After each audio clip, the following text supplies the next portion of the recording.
Assalamu alaikum wa rahmatullah. For today's session, we will continue with the digestive system. We will continue with the function of the digestive system. So the main objective that we will cover here is the function of the digestive system.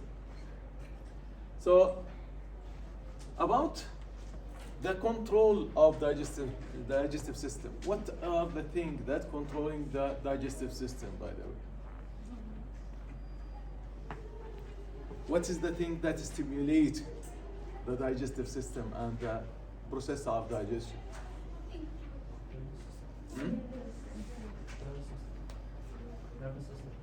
Nervous system. How do you feel that your digestive system is stimulated sometime, and by what? What's the thing that can increase the activity or can start the activity of your food? Do you feel that your digestive system start to be activated when you start eating, or sometime before, even before starting eating? Huh? Before. Yes, before. Thank you. But what are the things? Sorry? Smell, yes. So by the smell. So there are some stimulant that will stimulate the activity of the digestive system before even start eating. The smell, when we smell barbecue, like sometime the salivation will start, and also the digestive system will start to prepare that this it might be the dish, and we might start eating. So it is stimulation by neural stimulation that will stimulate the parasympathetic division of the autonomic nervous system. It can be stimulated by chemical and mechanical responses, which is located in the wall of the alimentary tract and trigger the reflex. So it is the stimulation, it is stimulated by the parasympathetic system, and also the locally by the food which is present there when the food is present there in the digestive system, and the heaviness or the pressure which is done by the food, and the type of the food. So according to that, all of that will stimulate the digestion. Please, just shut the door. So the sensor response to stimuli such as the stretching of the organs by the food in the lumen, and also the pH concentration in the stomach, presence of breakdown product of digestion, also all of that, it will be a stimulant for the digestive system. Reflexes include activation or inhibition gland. So gland that secrete digestive juices to the lumen of the or hormones into the blood. Also smooth muscles, muscular activity that mix the and bubble the food.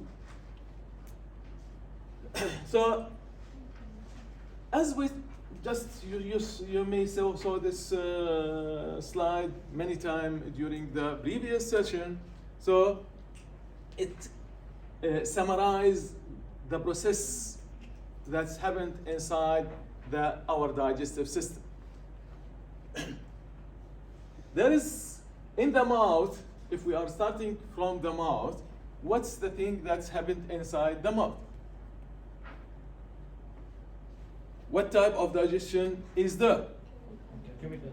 There is chemical digestion and mechanical digestion. So the mechanical digestion, the food is physically broken down by the teeth. And also, so chewing, by the chewing, we are cutting the food to small pieces. And also, the chemical digestion food will be mixed with the saliva, the mucus secretion of the saliva, and also starch is broken down into maltose by the salivary amylase. So the first process of chemical digestion will start in the mouth for carbohydrate mostly. So it will be the starch, it will be start to be hydrolyzed and to simple sugar. About absorption, there is no absorption occur inside the mouth. So mostly there is no absorption. Some of you might ask later, because sometimes we are giving some drugs by the mouth and we will put it's sublingually. Sublingually, it might be absorbed. So some of the drugs, in order not to be scientific, more scientific, there are some drugs that can be absorbed from under the tongue. But mainly, the main absorption, it is not happened inside the mouth. The nitroglyceride, which is given in case of expected or in case of ischemic heart disease. But mostly no absorption will be there. So when we take the food, we start to masticate and we start to chewing that food, breaking down it to small pieces. The tongue will play a role in the mixing of that food with the saliva and to make it more lenient. Then after proper chewing, then the tongue will move backward in order to help the food to be swallowed. It will go back to the oropharynx. You know that in the mouth we have the hard palate and the soft palate. So the soft palate, it will close the nasal opening in order to prevent the food from going to the nasal cavity. And it will go to the oropharynx, then to the laryngopharynx. By that, the closure of the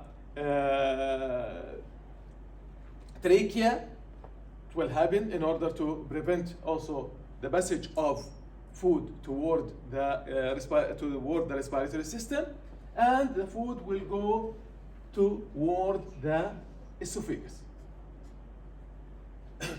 Now, the process starts what we call the propulsion or the peristalsis movement. So the peristalsis movement, which is the movement of the smooth muscles, it will direct the food to go down to the stomach.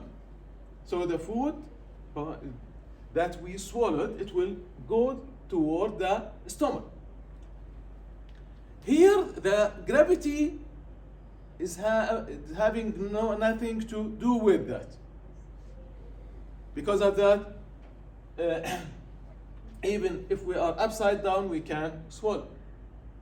So, by the peristalsis movement, which is there, and the movement of the continuous contraction, intermittent contraction of the smooth muscles in the wall of the GI tract, it will lead that the passage of the food, it will be just downward. Then when it reach the cardiac orifice, it will stimulate it, and it will lead to dilation of the cardiac orifice. So the food, it will pass to the stomach. So by the pressure of it in the wall, it will lead to the relaxation of the cardiac sphincter. Then the cardiac sphincter will close in order to prevent the food which is there in the stomach to come out to the esophagus.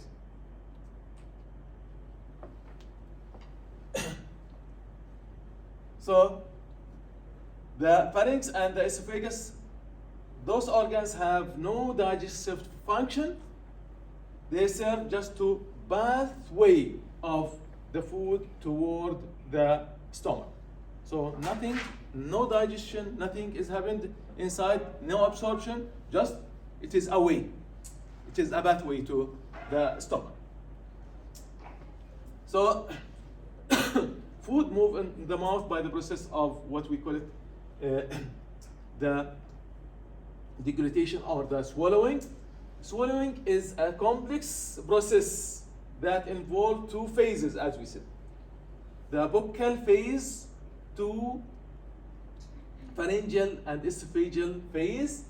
So the buccal phase voluntarily occur in the mouth. We are voluntarily swallow. So the swallowing, it is a voluntary action. Food is chewed and mixed with saliva and form what we call it a bolus. So the bolus is forced into the pharynx by the tongue. So it will be forced. And here we said that the tongue will move back and the soft palate will close the nasal cavity and uvula. Here also there the larynx, it will go up while swallowing. It will go up, and the epigluteus, it will go down and close the respiratory canal. So, and then swallowing and what we call it the peristalsis movement will start and send them to send the food to the stomach. So the pharyngoesophageal phase, as we said, involved in the transport of the bolus. All passageway, sorry.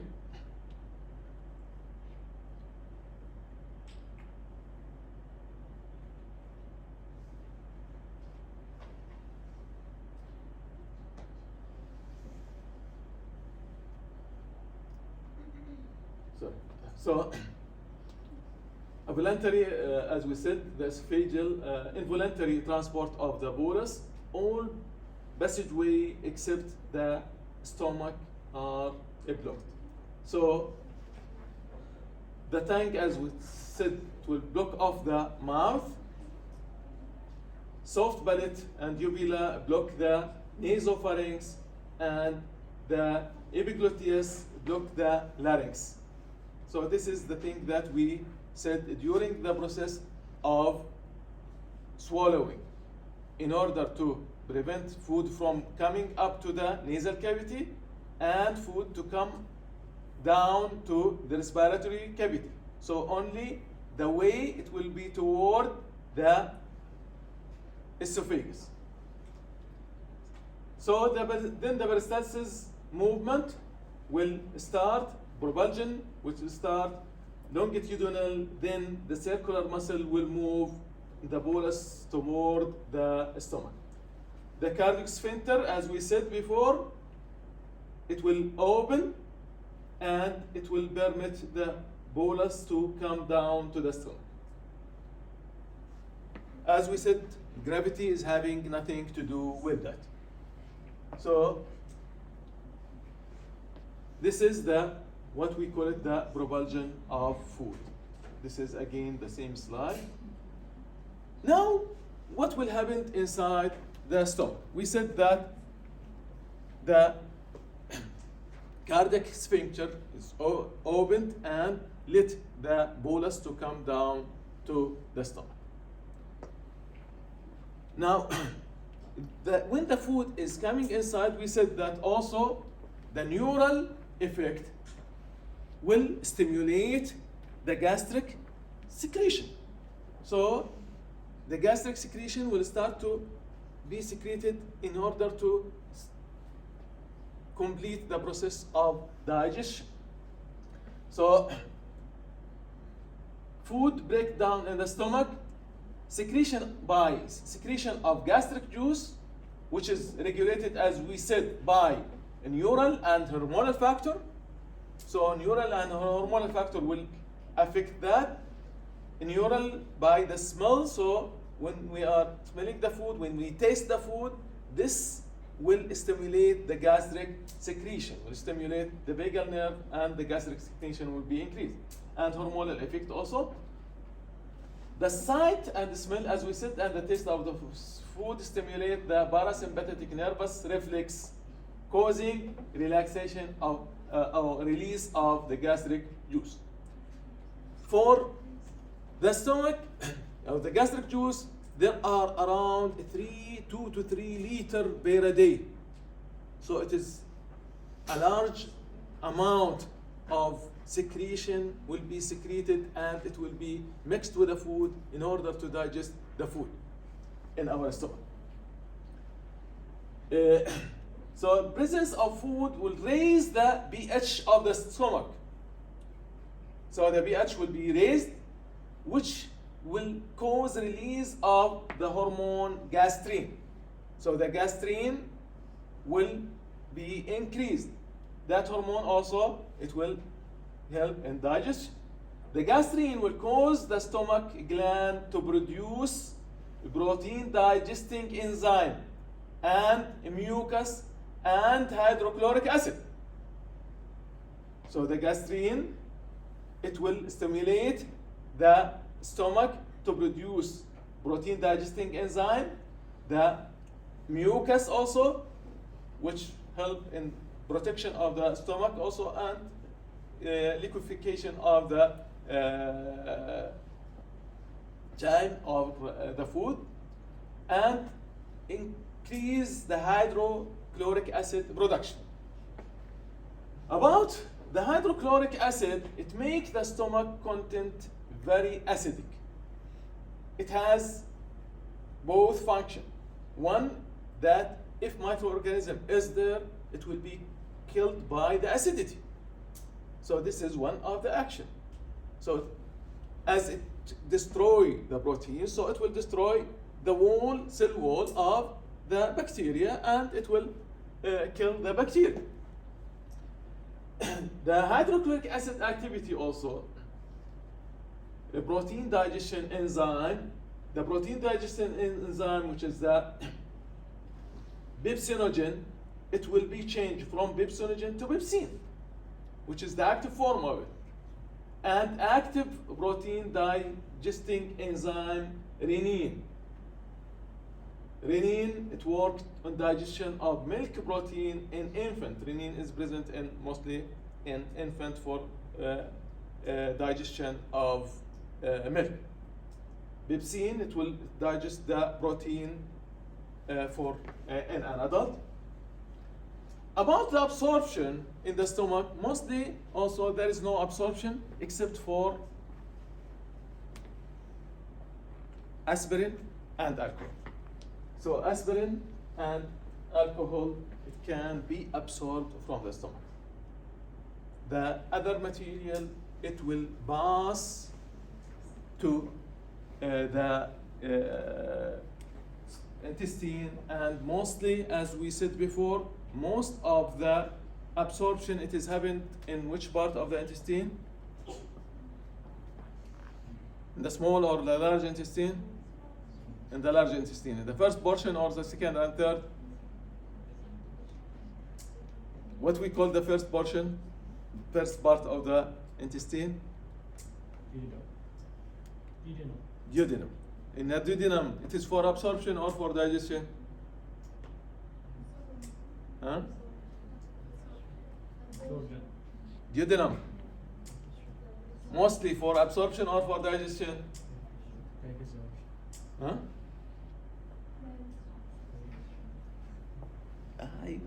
I didn't hear you. Just raise your voice if you want to.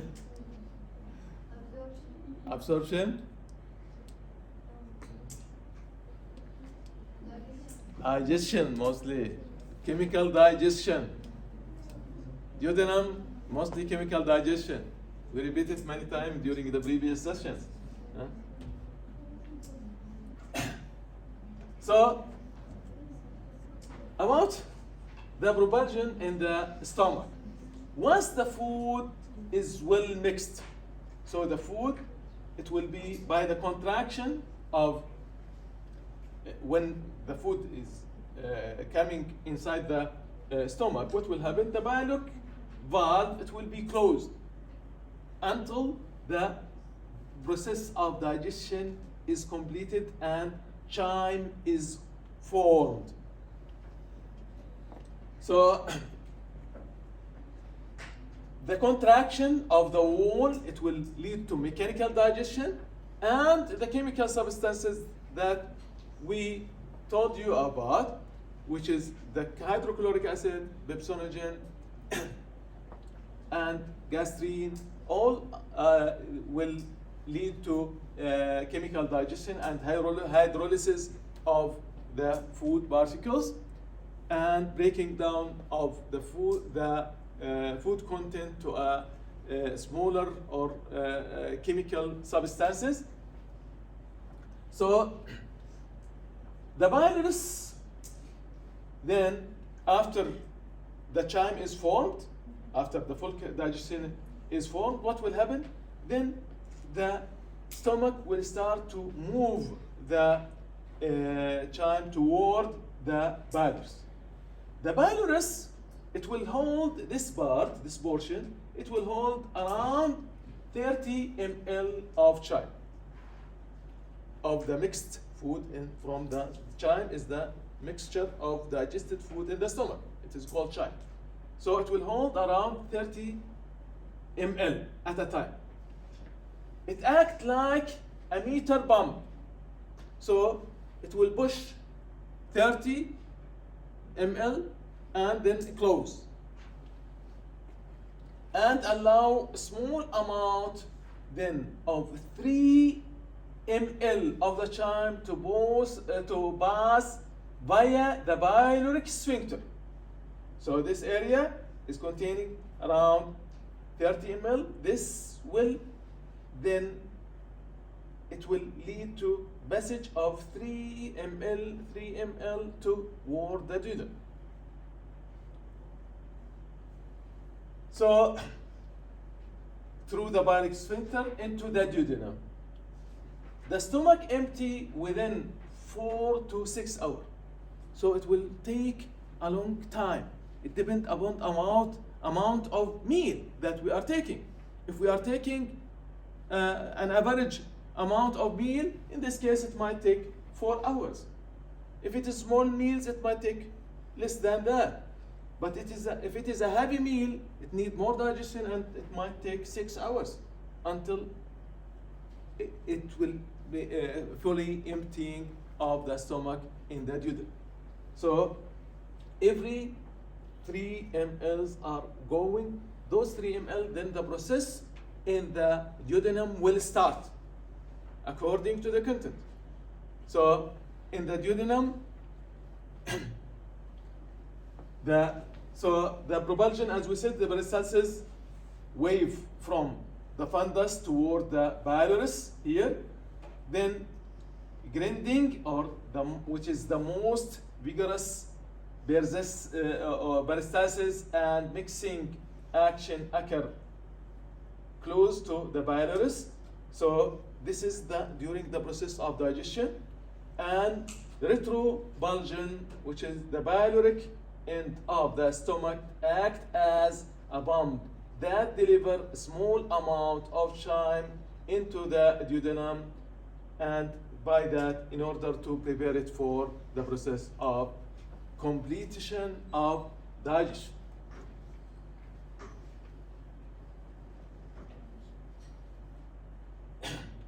Then, so the food breaking down in the small intestine. In the small intestine, as we said, in the duodenum, what are the thing or the two organs that have a excretion, and it will give its excretion to the duodenum? What are the two organs that will give its excretion to the duodenum according to the content of the chyme? Gallbladder, it will secrete the gallbladder salt Pancreas. and the pancreas. So pancreas and the gallbladder. So the excretion of the gallbladder that will emulsify the fat, and the excretion from, or the enzyme from the pancreas, it will do the chemical digestion. So in the enzyme from the brush border also, brush border from the wall of the intestine here, function to break down the double sugar into simple sugar and complete the protein digestion. Protein digestion, we said that it is started in the, where the protein digestion started? So In the stomach. So completion of the protein digestion will start. But the fat, acidity. where it will start the digestion of the fat? Acidity. In the intestine. So for the carbohydrate, it will be started in the mouth through the salivary amylase. Then the protein will start in Stomach. the stomach. The fat, it will start in the duodenum. So the pancreatic enzyme will play a major function in the process of digestion. So it will help in the completing of digestion of starch by the pancreatic amylase. So pancreatic amylase, it is for the completion of the carbohydrate digestion, and carry out protein digestion by the trypsin and chymotrypsin, digestion of fat by pancreatic lipase, digestion also of nucleic acid using the nuclease. This is from the brush or the wall of the intestine.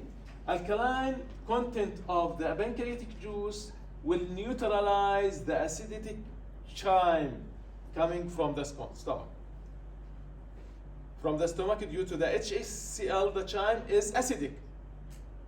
So the excretion in the pancreas, it is alkaline. So it will neutralize the acidity of the chyme.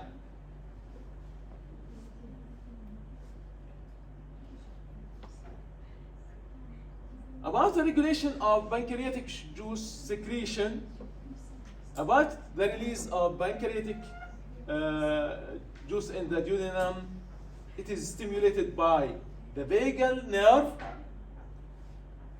For the vagus nerve, it is mostly all over it has an action all over the digestive system. And local hormone, which is produced by what we call it the enteroendocrine cell of the duodenum. So there are enteroendocrine cells in the duodenum. As a chyme, it will be stimulated by the chyme when the chyme is entering the duodenum. So the presence of the chyme in the duodenum, it will stimulate the process of excretion of those enzymes and hormones. Secretin also and cholecytokinin, the cholecytokinin will be secreted. Those hormones, they have an influence in release of the pancreatic juice and bile. So it will increase the excretion of pancreatic juice and bile. So stimulation by vagal nerve fiber, it will cause to release of the pancreatic juice and weak contraction of the gallbladder.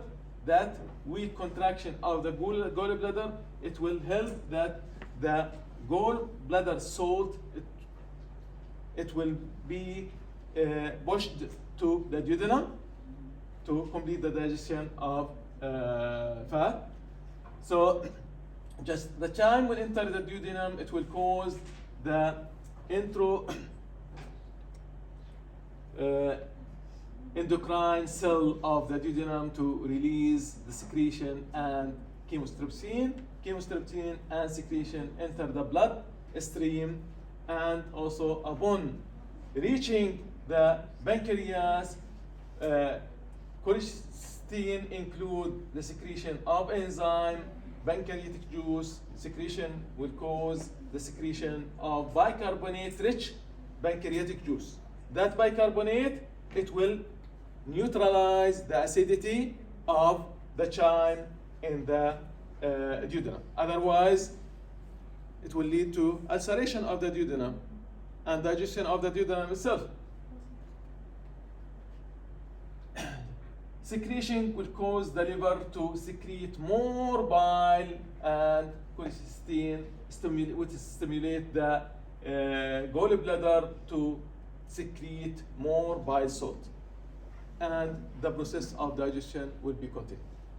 As we said, it is because the stomach, it is a storage, and for storage and digestion. Then small amount will come, that small amount it will be digested, and after completing of digestion by the peristalsis movement, it will start to move to a second portion from the duodenum. Then another 3 ml will be coming. All the process will happen similar to this process. Then it will move to downward.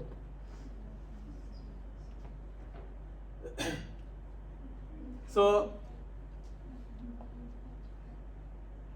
the hormones enter the blood and also circulated to pancreas and liver and gallbladder. As we said, secretion will cause the pancreatic to secrete bicarbonate juice, as we said, and cause the liver to increase the bile output. The cholecysteine will cause the pancreas to secrete the enzyme-rich juice and cause the gallbladder to contract and release stored bile, the bile necessary for, as we said, for emulsification of fat, and it is necessary for absorption of fat and the fatty soluble vitamin.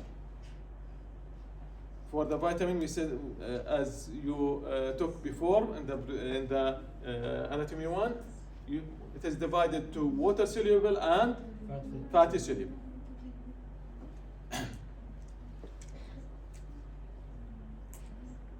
The absorption in the small intestine, water,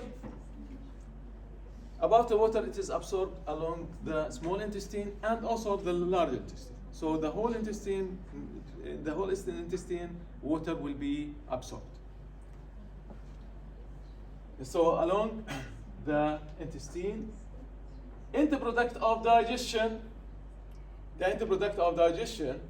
which is the amino acid and simple sugar and fatty acids and glycerol, it will be, those substances will start to be absorbed by the intestinal wall. So most substances are absorbed by active transport through the cell membrane of the gastrointestinal tract. Lipids are absorbed passively by diffusion. It will be diffused through the cell membrane into the capillary bed and lacteal, and are transported to the liver by the hepatic portal vein or lymph. So either it will be transported by the lymph to the hepatic to the liver, or through the portal vein to the liver. About the process of propulsion in the small intestine. So the peristalsis, it's mostly the peristalsis movement which move the content of the intestine downward. There is what we call it segmental movement. Segmental movement, see here, there are what we can call that it is intermittent contraction. Is there? That the mixed chyme with the digestive juice, it will aid to the propulsion of food. And that segmentation, it is moving also in the same segment.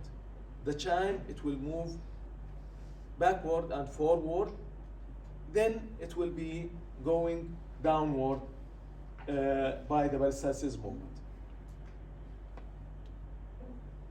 from segment to another segment until it passes to the large intestine.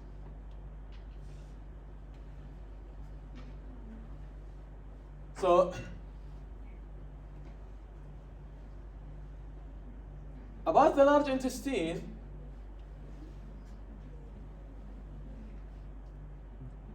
there is no absorption happened in the large intestine except for water. So the absorption of inside the large intestine, it is only for water. The resident bacteria and the digesting remaining nutrient, it will be dried up when as water is absorbed, so it will form the stool. And in the large intestine, there is production by the bacteria which is there, and fermentation which is there. It will lead to production of vitamin K and vitamin B in the small intestine. Release also of gases, which is methane and hydrogen sulfate. So due to fermentation of the food, also some gases will be produced there. It depends upon the food that we are taking, and it depends upon the condition of our gastrointestinal tract. Water and vitamin K and B are absorbed from the large intestine because they are formed there. So water and vitamins are absorbed. The remaining material are eliminated via the fecal as a feces. The feces, which contain the undigested food, residual, mucus, bacteria, and also water. It is not fully dried. If it is dried, in this case, constipation will be there and we will not be able to pass the stool. By the way, the food that we are taking, the carbohydrate also, there are one portion of the carbohydrate that will never be digested in our gastrointestinal tract. Do you know what is that substance that will not be digested in our gastrointestinal tract from the carbohydrate? Glucose.